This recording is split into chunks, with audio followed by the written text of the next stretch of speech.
इंदौर के राऊ थाना क्षेत्र में हुए बहुचर्चित नवीन पाटीदार हत्याकांड में पुलिस को बड़ी सफलता मिली है। मामले की जांच के दौरान पुलिस ने हत्या की साजिश में शामिल 3 और आरोपियों को गिरफ्तार किया है। जांच में सामने आया है कि पुरानी रंजिश के चलते नवीन पाटीदार की हत्या की योजना बनाई गई थी, जिसके लिए शूटरों को 15 लाख रुपए की सुपारी दी गई थी। इस मामले में अब तक कुल 7 आरोपियों को गिरफ्तार किया जा चुका है। दरअसल कुछ समय पूर्व इंदौर के राऊ थाना क्षेत्र में नवीन पाटीदार नामक एक व्यक्ति की गोली मारकर हत्या की गई थी। घटना के बाद पुलिस ने विभिन्न तकनीकी और वैज्ञानिक साक्ष्यों के आधार पर जांच को आगे बढ़ाया। जांच के दौरान पुलिस को ऐसे महत्वपूर्ण सुराग मिले जिनसे हत्या के पीछे रची गई पूरी साजिश का खुलासा हुआ। पुलिस जांच में यह भी सामने आया कि मृतक और आरोपियों के बीच लंबे समय से विवाद और रंजिश चली आ रही थी। इसी दुश्मनी के चलते नवीन पाटीदार को रास्ते से हटाने की साजिश रची गई।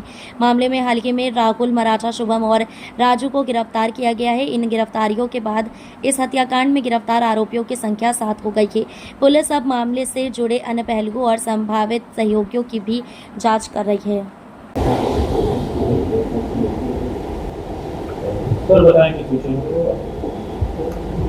नमस्कार। ये 12 अप्रैल को एक घटना हुई थी जिसमें थाना राऊ में एक सूचना मिली थी कि कैट रोड पे कोई एक इंसान घायल पड़ा हुआ है। तो उसमें जब पुलिस मौके पे पहुंची, उसको हॉस्पिटल ले जाया गया। उस दौरान उसकी मृत्यु हो गई थी। तो उसमें मृत पंजीबद्ध हुआ था। जब इसका खुलासा हुआ तो उसमें ये पता चला कि उसकी गोली मार के किसी ने हत्या कर दी है। तो उसमें मर्ग जांच के उपरांत धारा 103 में BNS के अंतर्गत अपराध पंजीबद्ध कर विवेचना में लिया गया। और उसमें जो CCTV कैमरा और जो टेक्निकल एनालिसिस के बाद उसमें ये पाया गया कि इसकी गोली मार के हत्या की है। उसमें मुकेश कुमावत और दूसरा भारतीय पाटीदार, तीसरा 2 शूटर उसमें हायर किए थे मुकेश कुमावत के द्वारा। तो उन लोगों को हम लोगों ने गिरफ्तार किया था। गिरफ्तारी के दौरान एक नाम आया था राहुल मराठा। तो राहुल मराठा इस केस में फरार चल रहा था, उसकी गिरफ्तारी कल हुई है। और राहुल मराठा को जब गिरफ्तार किया तो कहानी इस तरीके से आई कि राजू खटीक जो कि उज्जैन के रहने वाले हैं और राहुल मराठा, इन दोनों ने मिलकर योजना बनाई थी।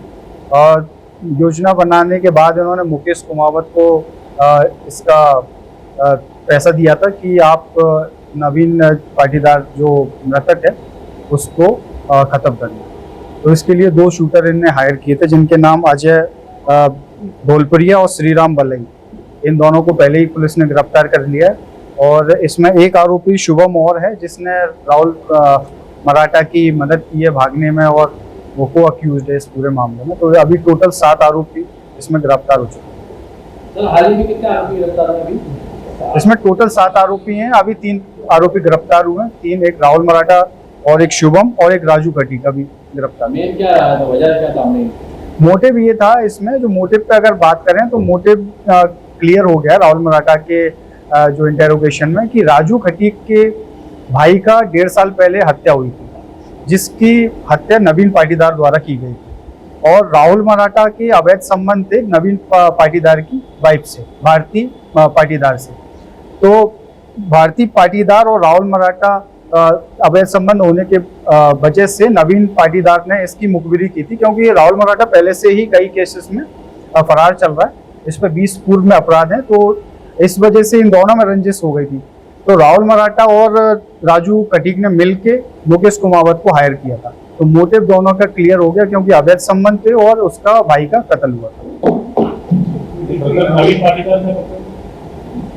नवीन पाटीदार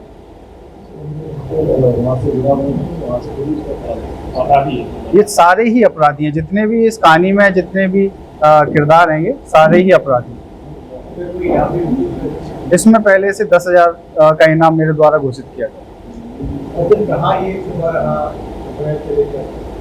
इसको जब हम लोगों ने ट्रैक किया तो ये 12 अप्रैल के बाद कई जगह घुमा है। खाटू श्याम की भी लोकेशन आई थी बीच में, फिर इसका गोवा की भी लोकेशन आई थी, कई बॉम्बे की भी लोकेशन थी, नागपुर की लोकेशन थी। तो हमारी टीम इसके पीछे लगातार लगी रही। और इसमें मैं आपको हमारी टीम, जैसे हमारी ACP मैडम और TI साहब ने कंटिन्यूसली इसमें मॉनिटर किया है और लगातार कम से कम 8-10 टीमें इसमें दबिश दी हैं हर जगह जाके। और इसमें टीम का मैं कॉन्ग्रेचुलेशन और उनका धन्यवाद भी करना चाहता हूँ कि इस मर्डर को उनने खुलासा किया है। कितने अपराध लगा था? अभी तक 20 अपराध उस पर दर्ज है।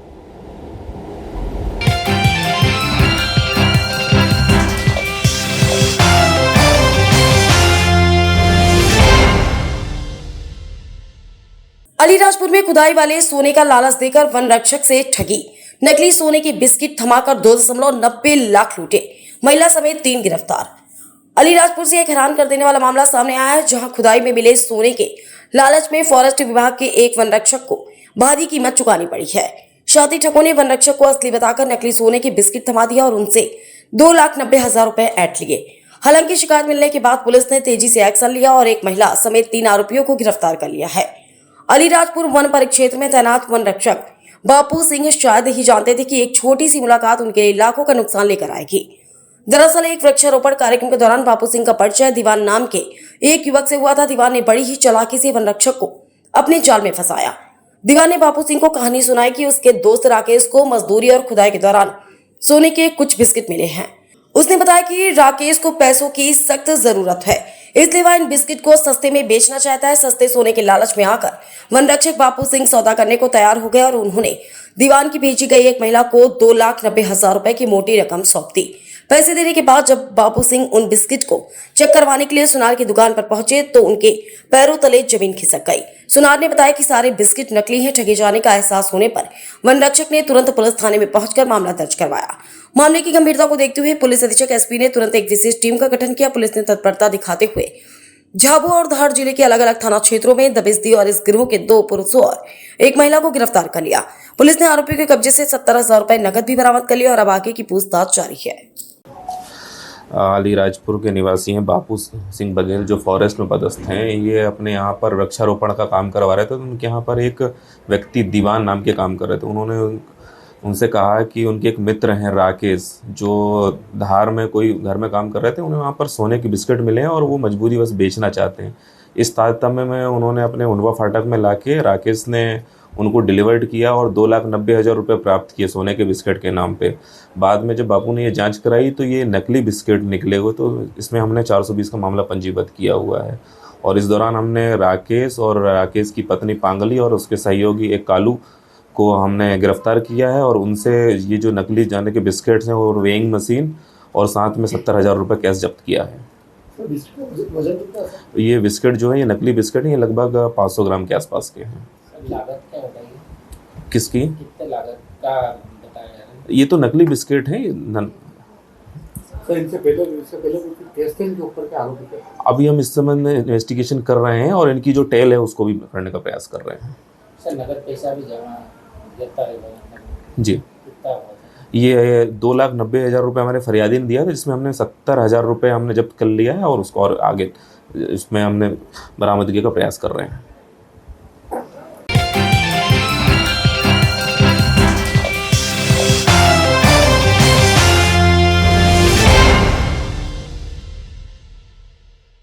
खरगोन जिले में पुलिस द्वारा अवैध फायर आर्म्स तस्करी के नेटवर्क को लेकर बड़ी कार्रवाई की है। तीनों थाने की पुलिस ने घेराबंदी कर 2 आरोपियों से अवैध 8 पिस्टल और 3 देसी कट्टे जब्त कर गिरफ्तार किया।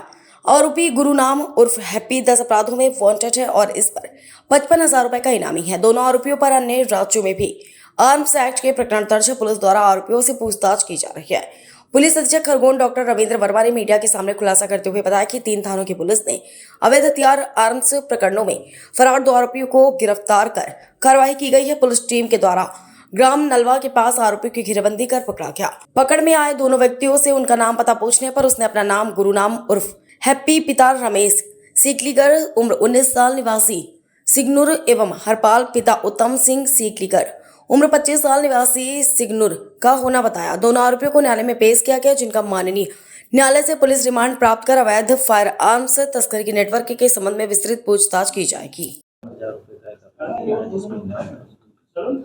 2 इनामी अपराधियों को गिरफ्तार किया गया है, जो कि सिगनूर के रहने वाले हैं। एक का नाम हैप्पी सिकलीगर, दूसरे का नाम हरपाल सिकलीगर है। हैप्पी सिकलीगर के विरुद्ध 10 अपराध पंजीबद्ध है, जिनमें वो फरार था, जो कि 3 अलग अलग राज्यों के हैं। और हरपाल सिकलीगर के विरुद्ध 7 अपराध है, जो कि 3 अलग अलग राज्यों के हैं। इन दोनों को मुखबिर की सहायता से हमने भीकनगांव और सनावत के बीच में पकड़ा है 3 थानों की टीम इसमें लगाई थी जिन्होंने ये कार्रवाई की है। इनकी निशानदेही पे 11 हथियार हमने जब्त भी किए हैं, जिनको इन्होंने झाड़ियों में नीचे ज़मीन के नीचे दबा के रखा था। BDDS की टीम यहाँ से बुला के मेटल डिटेक्टर की सहायता से हमने रिकवर किए हैं और इसमें आगे की कार्रवाई की जा रही है और दूसरे राज्यों को भी सूचना दी गई है ताकि वो भी इनके विरुद्ध कार्रवाई कर सकें। कितने आरोपी पकड़ा, कितने फरार है?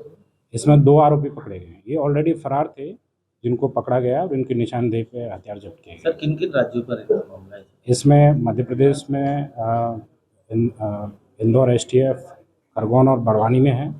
इसके अलावा राजस्थान में है, पंजाब में है, हरियाणा में है, दिल्ली में है।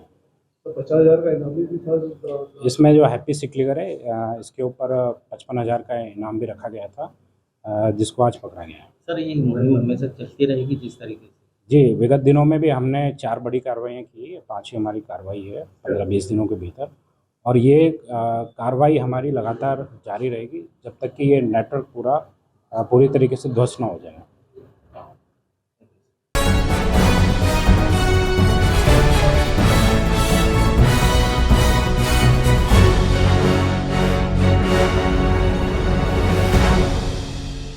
सुबह की सैर भी सुरक्षित नहीं, छोटे बच्चों को भी नशेबाज बना रहे अपना शिकार।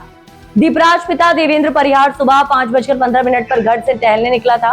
कलानी नगर चौराहे पर मूसा जलेबी के सामने दीपराज को 5 से 6 अनजान लोगों ने रोककर चौराहे पर ही पिटाई शुरू कर दी एवं पिटाई करके भाग निकले। प्रत्यक्षदर्शियों के अनुसार सभी बच्चे लोग काफी नशे में थे।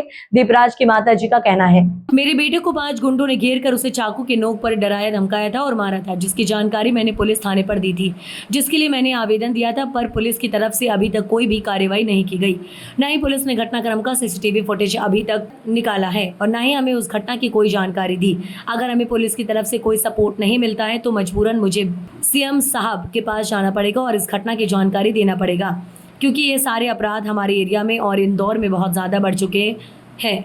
तो अभी ना तो महिला यहाँ पर सेफ है और ना ही बच्चे सेफ हैं, तो इसके लिए कुछ ना कुछ तो करना ही पड़ेगा। इसके लिए हमें खुद आगे आना पड़ेगा। साथ क्या घटना घटित हो गई है?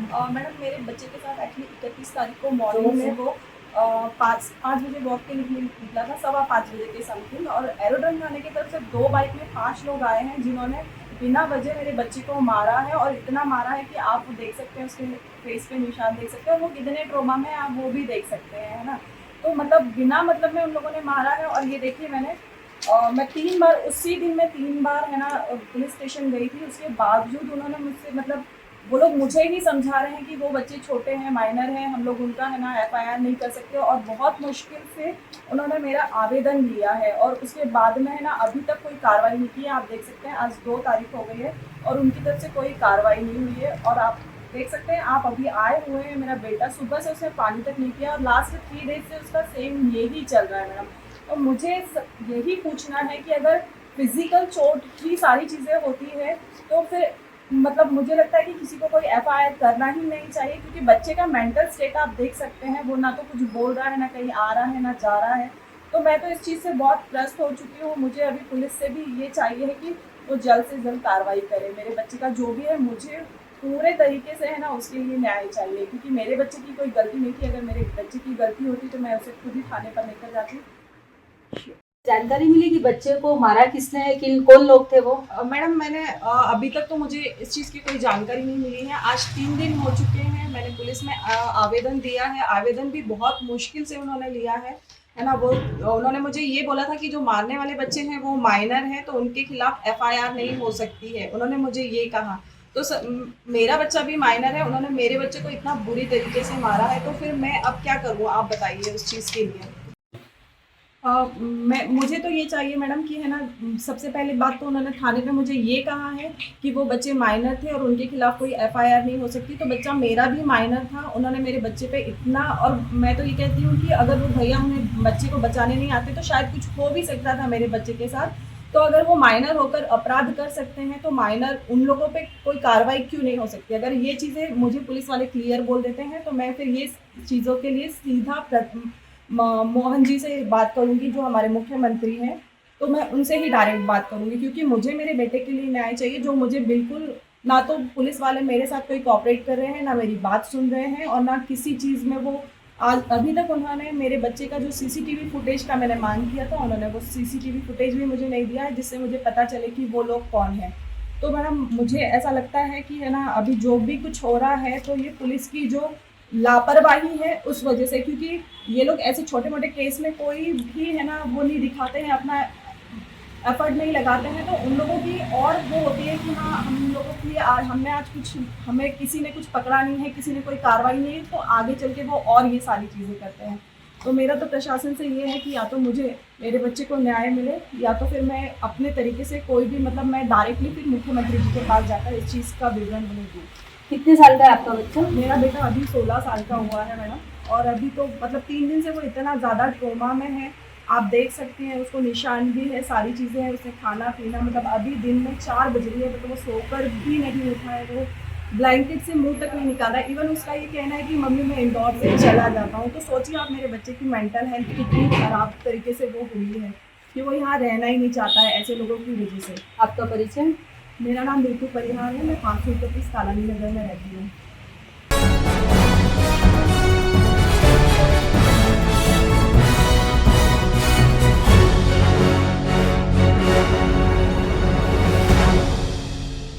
इंदौर शहर क्राइम ब्रांच ने बड़ी कार्यवाही करते हुए पीड़ित महिला के दस्तावेजों का दुरुपयोग कर फर्जी लोन निकालने वाले गिरोह का भंडाफोड़ कर 3 आरोपियों को गिरफ्तार किया है। बड़ी बात यह है कि इसमें फाइनेंस कंपनी का मैनेजर, कस्टमर सर्विसेज रिप्रेजेंटेटिव के साथ मिलकर एक महिला आरोपी भी शामिल है जिसका नाम है आमरीन और पीड़िता का नाम भी आमरीन है। एक ही नाम होने का फायदा आरोपी महिला ने उठाया है। दरअसल इन दिनों इंदौर शहर में धोखाधड़ी घटनाएं दिन ब दिन बढ़ती जा रही हैं।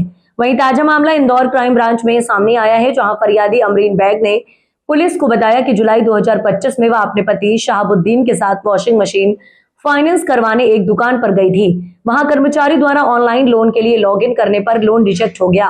तब आवेदिका को पता चला कि उसके नाम पर Aarohan financial services limited Kaiserbagh road branch से पहले से ही 40,000 का एक लोन चल रहा है, जिसमें किश्तें न चुकाने के कारण उसका सिविल स्कोर खराब हो चुका है और वह डिफॉल्टर हो चुकी है। जब आवेदिका और उसके पति ने फाइनेंस कंपनी की शाखा से संपर्क कर दस्तावेज निकलवाए तो सामने आया कि लोन आवेदन में दस्तावेज तो आवेदिका व उसके पति के लगे थे, परंतु लाइव फोटो और बैंक खाता किसी अन्य महिला सह आरोपी अमरीन खान का लगा हुआ था। पुलिस द्वारा जांच में सामने आया कि दिनांक 28/12/2023 को आरोहण कंपनी के तत्कालीन कस्टमर सर्विसेज से रिप्रेजेंटेटिव आरोपी राहुल कुमार पोरवाल ने आवेदिका से लोन प्रक्रिया, आवेदिका के दस्तावेजों के साथ सह आरोपी महिला अमरीन खान का लाइव फोटो और बैंक पासबुक ऑनलाइन एप्लीकेशन पर अपलोड कर दी। इसके बाद तत्कालीन ब्रांच मैनेजर आरोपी दिलीप यादव ने इन फर्जी दस्तावेजों को बिना सत्यापन के चेक कर वेरीफाई कर दिया, जिसमें दिनांक 30/12/2023 को 40,000 रुपए का लोन स्वीकृत हो गया और राशि आरोपी महिला के खाते में ट्रांसफर हो गई। तीनों आरोपियों ने आपस में आपराधिक षड्यंत्र रचकर फर्जी दस्तावेजों से लोन राशि अपने अपने खातों में डलवा ली। पुलिस ने बताया कि आरोपी का और पीड़िता का एक ही नाम होने का फायदा तीनों आरोपियों ने उठाकर पैसा अपने खातों में डलवा लिए। बहरहाल पुलिस ने आमरीन, राहुल और दिलीप को गिरफ्तार कर पूछताछ शुरू कर दी है। देखिए, क्राइम ब्रांच के द्वारा एक फ्रॉड का अपराध पंजीबद्ध किया गया है, जिसमें एक अमरीन नाम की महिला थी जिन्होंने एक आरोहण फाइनेंस कंपनी को अप्रोच किया कि उन्हें लोन चाहिए। 40,000 लोन के डिमांड के लिए वो गई थी और उससे उसके पूरे रिलेवेंट पेपर लिए गए और बाद में उस महिला के अप्रोच करने पर उन्हें कह दिया गया कि ये लोन अब आपको नहीं मिल पाएगा, इसमें कुछ परेशानी है। इसके बाद महिला लौट गई, लेकिन उसी नाम की एक महिला अमरीन खान है, उस सेम पेपर के आधार पे और फ़ोटो वगैरह बदल के और उसमें फर्जी दस्तावेज़ लगा करके ये लोन अमरीन खान के नाम पे सैंक्शन कर दिया गया। इसमें प्रथम दृष्टया इसमें जांच के उपरांत ये पाया गया कि तत्कालीन ब्रांच मैनेजर हैं दिलीप यादव आरोहण फाइनेंस कंपनी के, और साथ में राहुल कुमार पोरवाल जो तत्कालीन कस्टमर सर्विसेज रिप्रेजेंटेटिव हैं आरोहण फाइनेंस कंपनी के, इन दोनों की मिली भगत से ये जो फर्जी लोन स्वीकृत हुआ है, जिसमें फर्जी दस्तावेजों का भी इस्तेमाल हुआ है। इस पर से प्रकरण में 420, 467, 68 का आईपीसी का प्रकरण दर्ज किया गया है और उक्त प्रकरण में दोनों आरोपियों राहुल कुमार पोरवाल और दिलीप यादव को पुलिस द्वारा अपने कस्टडी में लिया गया है। इनसे पुलिस रिमांड लिया जा करके इनसे आगे पूछताछ की जाएगी। सर ये महिला को क्यों लोन की जरूरत थी जो जिसने पहले लोन अप्लाई किया था? इसने उसको घरेलू कोई काम करना था, इसको सिलाई मशीन वगैरह लेने के का एक इसका पर्पस था जिसके लिए लोन लेना चाहिए। और भी लोगों को ठगा इन्होंने पूछताछ में। अब इस संबंध में पुलिस रिमांड लिया जाकर पूछताछ में ये बात सामने आएगी। तो जो महिला दूसरी महिला ने लोन लिया है वो क्या इन लोगों की परिचित थी? इन्होंने बुलाया था उसको? जो महिला के खाते में लोन गया वो लिया नहीं है उस महिला ने। अमरीन खान सेम नाम की महिला के जानबूझ करके दुराशय पूर्वक उस महिला के अकाउंट में इन्होंने, जो पीड़िता है उसके फर्जी दस्तावेजों का इस्तेमाल करके उसको उसके खाते में अकाउंट में पैसे डाल दिए। नाम का फायदा उठाया। नाम का फ़ायदा उठाया था।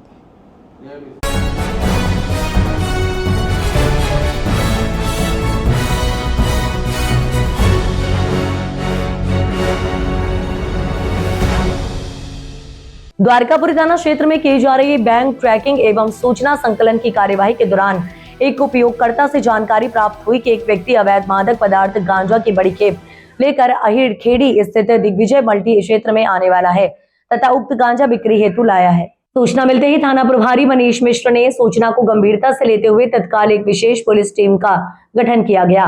पुलिस टीम ने प्राप्त सूचना के आधार पर बताए गए स्थान पर पहुंचकर योजनाबद्ध तरीके से घेराबंदी की। कुछ समय बाद मुखबरी द्वारा बताए गए पुलिया का एक व्यक्ति संदिग्ध अवस्था में दिखाई दिया, जिसे पुलिस टीम द्वारा रोककर पूछताछ की गई। संदिग्ध द्वारा संतोषजनक उत्तर नहीं दिए जाने पर नियमानुसार उसकी तलाशी ली गई, जिसमें 4 किलो 83 ग्राम गांजा व एक एक्टिवा जब्त की गई। गांजे की कीमत करीब 2 लाख रुपए बताई जा रही है। एक्टिवा की कीमत करीब 60,000 रुपए बताई जा रही है। पूछताछ में आरोपी अपना नाम वीरेंद्र पाल, उम्र 42 साल, पिता जोगेश्वर पाल, निवासी प्रजापत नगर।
इंदौर में चर्चित ब्लैकमेलिंग मामले में पुलिस जांच लगातार आगे बढ़ रही है।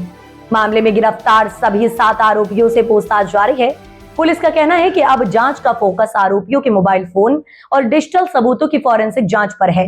इसी आधार पर आगे की कानूनी कार्रवाई तय की जाएगी। ब्लैकमेलिंग मामले में पुलिस ने अब तक 7 आरोपियों को गिरफ्तार कर लिया है। जांच के दौरान आरोपी अलका दीक्षित और जयदीप का पुलिस रिमांड भी लिया गया, ताकि मामले से जुड़े महत्वपूर्ण तथ्यों और तकनीकी पहलुओं का सत्यापन किया जा सके। पुलिस के अनुसार आरोपियों के मोबाइल फोन जब्त कर लिए गए हैं और उन्हें फॉरेंसिक जांच के लिए भेज दिया जाएगा।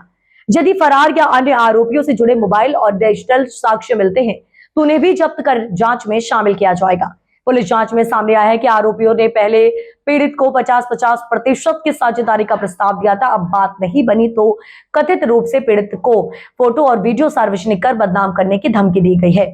आरोपी के इसी आधार पर पीड़ित को लगातार ब्लैकमेल किया जा रहा है। फिलहाल पुलिस पूरे मामले के डिजिटल और तकनीकी साक्ष्यों की गहन जांच कर रही है। अधिकारियों का कहना है कि फॉरेंसिक रिपोर्ट मिलने के बाद आगे की कार्रवाई और मामले में अन्य पहलुओं का खुलासा हो सके।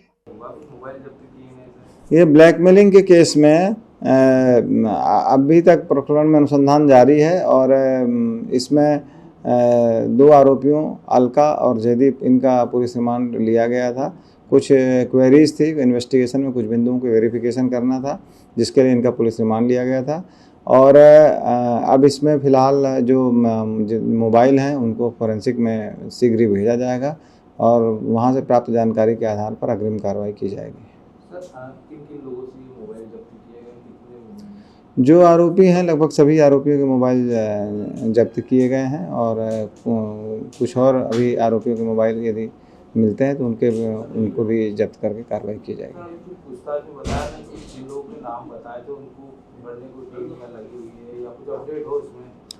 अभी इसमें जो 7 आरोपी थे उन सभी की गिरफ्तारी की जा चुकी है। प्रकरण में फिलहाल फोरेंसिक जांच के उपरांत ही आगे की कार्रवाई का निर्धारण किया जा सकेगा। सर, जो कोर्ट में प्रारंभिक जांच के आधार पर जो दस्तावेज क्राइम ब्रांच ने प्रस्तुत किए उसमें क्या आलमनामा दिया क्राइम ब्रांच ने कि ब्लैकमेलिंग किस तरह की जाती थी, मतलब किस तरह से ब्लैकमेल किया गया? ब्लैकमेलिंग जैसा कि मैंने आपको पहले भी बताया था कि इन्होंने पहले तो उसको 50-50% के पार्टनरशिप की बात की थी अलका दीक्षित और उनके साथियों ने, और बाद में जब बात नहीं बनी तो उनको इस तरह धमकी दी गई कि तुम्हारे फ़ोटो वीडियो हमारे पास में है और हम तुम्हें समाज में कहीं का नहीं छोड़ेंगे। इस तरह की बात करके उनको ब्लैकमेलिंग की जा रही थी और इसी बात पर से प्रकरण में अभी अनुसंधान किया जा रहा है। अभी फिलहाल प्रकरण में 7 आरोपी हैं, 7 की गिरफ्तारी की जा चुकी है। जिनके नाम सामने आया सर, जिनको धमका रहे थे, अभी ऐसा कोई नाम सामने नहीं आया, इस संबंध में अनुसंधान जारी है। प्रकरण में अभी अनुसंधान जारी है, अभी कुछ नहीं कहा जा सकता है।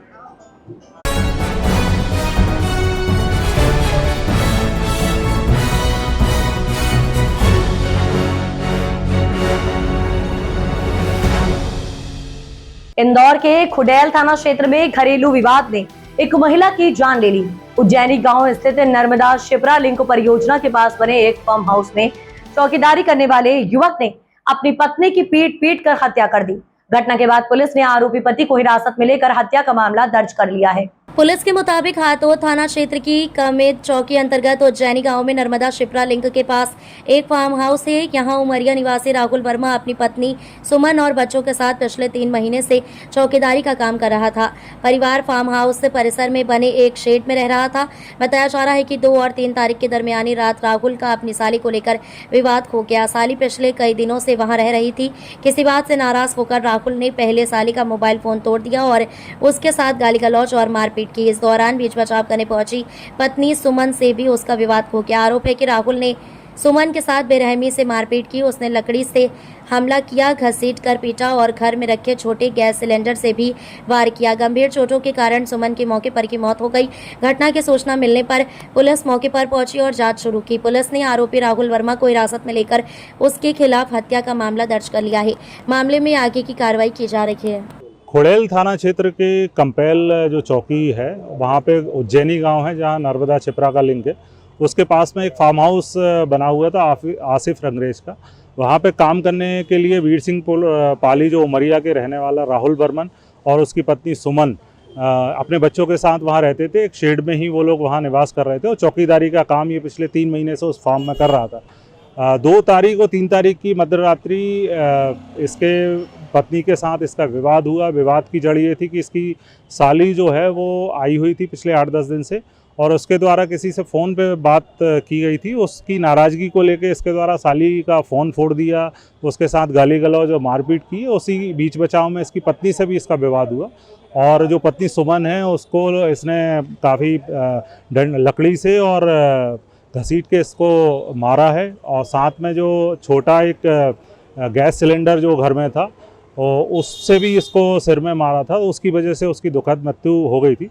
उस पर से हमने थाना खुडेल में मर्डर का 103 BNS में हमने अपराध पंजीबद्ध किया है और जो आरोपी राहुल बर्मन है उसको हिरासत में लिया है।